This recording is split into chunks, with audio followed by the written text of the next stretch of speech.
guys, welcome back to another baking video. Okay, so these date brownies, I know what you're thinking, dates, who, what? They are so good. I like brownies that are very fudgy. I'm not really a fan of like a super cakey, pillowy brownie. I like my brownies to be pillowy, but like chewy and do you guys remember like those chocolate brownies? I can't think of the name of them with like little sprinkles, hard little candies on top. Debbie something, they are so good. I would say that is my version of them, but healthier. No sugar added, gluten-free, everything free, but they are bomb. All right, let's get into it. So of course, for the date brownies, you have to start off with some dates. These are 12 ounces of pitted dates. Mine came with the pit in them. I just sliced it down the middle and took out the seed. You could just throw it away. Literally nothing you could do with it. Mine came from Sam's Club, so this is what they look like. The cool part about them is that they just stay in your pantry until you open the container, and they literally last a long time. These have been in my fridge for a lot longer than I would like to admit. But you have to soak your dates. Dates are, think of them like gigantic raisins. So they're very sweet. That's where we're gonna get a no sugar added brownie here. But they definitely need to be soaked to hydrate and soften up a ton. They're kind of firm. So we're gonna toss them in the water and we're gonna let them boil for about 15 minutes. You wanna be careful because obviously the water is gonna splash, but add them in like one little section here and then just kind of flatten it out, and we'll set a timer for 15 minutes.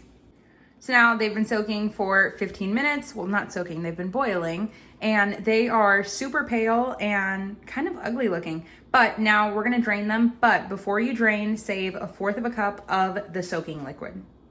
So now I have my food processor here. I just have a Black & Decker one. I got mine at Walmart. I believe it was like $50, and this was amazing just because I've had it for like, I don't know, 5 years now.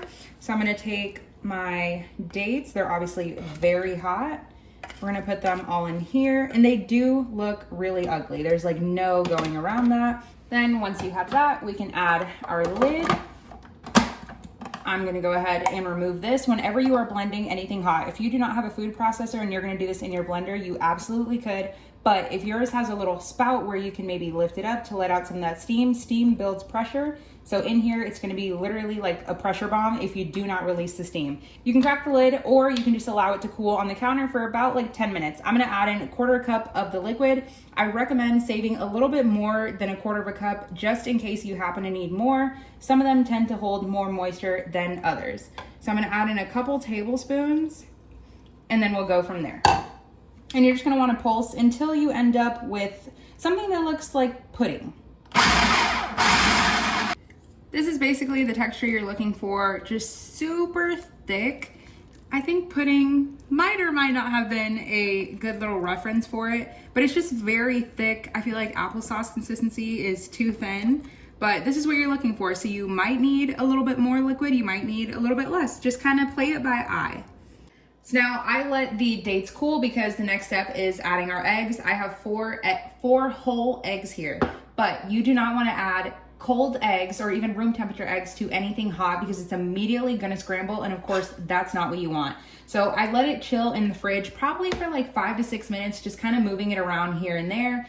It's still a little warm, but it's definitely not hot. So what I'm gonna do, I'm gonna add the lid back on here. I'm gonna go ahead and turn it on to like low and add 1 egg at a time. It's so much easier if you just crack it all in here. So you don't wanna crack it over because then if you get shell in here, you're screwed. So 1 egg at a time. We'll start by turning on the food processor first.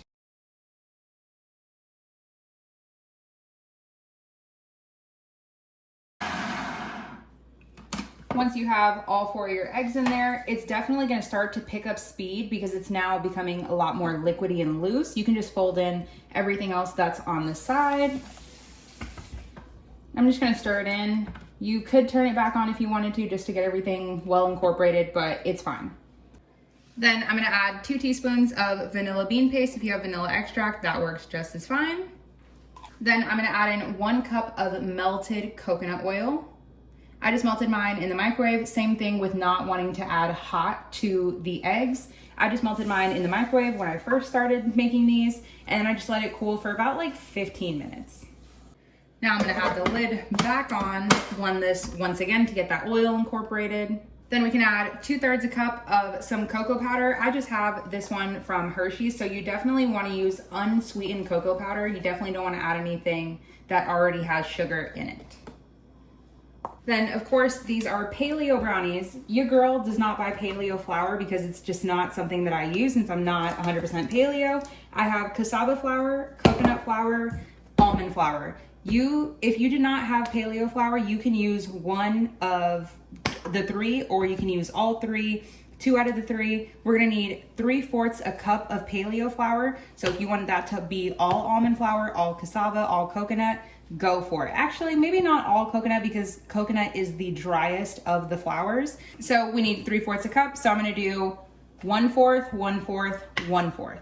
Then once you have all your flours, I know our food processor is kind of full. We're gonna do about 1/2 teaspoon of some salt. Then we'll do 1 teaspoon of baking soda. And then finally, before our food processor overflows, once again, give it a mix. So now I'm just gonna scrape on the sides. Everything is super nice and fluffy. You just wanna incorporate all of this. Like I always say in my baking videos, whenever I'm using any type of almond flour, you have to let your almond flour hydrate. If not, everything is gonna be super dry and powdery and like dusty tasting. So you wanna let it sit for at least 5 minutes, just at room temperature, probably just while the oven preheats. So speaking of oven preheat, I'm gonna set this aside. We're gonna come over to, this is an 8x6 pan. You can use any type of pan, but let me just explain something. This is 8 inches. This is like 1.5 to 2 inches. So some people would call this an 8x2. My grandma and I just had a discussion trying to figure out what the difference was. So this is an 8x6 because I like to go by length and width, not length and depth, because that kind of makes no sense to me. So I'm gonna take some pan. Could you use coconut oil since we already used it to grease your pan? Absolutely. But I don't have the time to melt more coconut oil, so I'm just gonna gently spray the sides, that our brownies have a good amount of coconut oil in them, but you still want to spray your pan. So leaving that aside, this has been hydrating. I'm gonna fold in, okay, so of course to keep this 100% paleo, you could use some type of paleo chocolate chips. I'm assuming these are not because they're from Aldi, but they're good. These are just dark chocolate. So I would say anywhere between 1/2 to 1 cup of chocolate chips. You can either fold them in or just kind of lay them on top. I'm just gonna fold them in. And we'll just throw the whole bag. Then you just kind of want to lift from the bottom. Of course, my food processor is very small. We'll eventually need to upgrade, but just go with whatever works. If you even have to do it in the pan or a separate bowl, you guys just know I am not trying to do any more dishes than I have to. So, okay, that folding looks pretty good. And if some don't have chocolate, oh well. Then we can just start layering this in here. That's why having a silicone scraper to me is so important for cooking and baking. Just in the kitchen in general, even getting little things out of cans, it just helps save so much. Now, of course, the inside of the food processor comes out, so you just want to be careful. Once you have all of this, this is so much batter. I probably could have used a bigger pan because this is definitely going to take a little bit longer for me to bake them. So if you guys have a bigger pan than this, feel free to cut down the time. This is probably going to take anywhere from like 45 to 60 minutes just because they are so thick. But we're just going to spread them out. Like I said, if you wanted to top them with nuts, chocolate chips, absolutely could. Since it's going to bake for a while, if you do put nuts on there, just be careful because they will sometimes tend to burn. So if you want to add it halfway through, go for it. I'm going to throw this in at 350 degrees, no aluminum foil on top, no nothing, for 45 minutes, and I'll update you guys from there. It's been baking for 45 minutes, looks perfect. Now, of course, you want to let it cool, not necessarily completely, but you definitely want to let it cool for at least 30 minutes. And of course, you want to cut into it. Okay.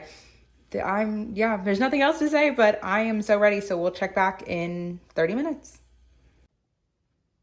I just cut into it. You cannot tell me that that is not the most perfect consistency for a brownie ever.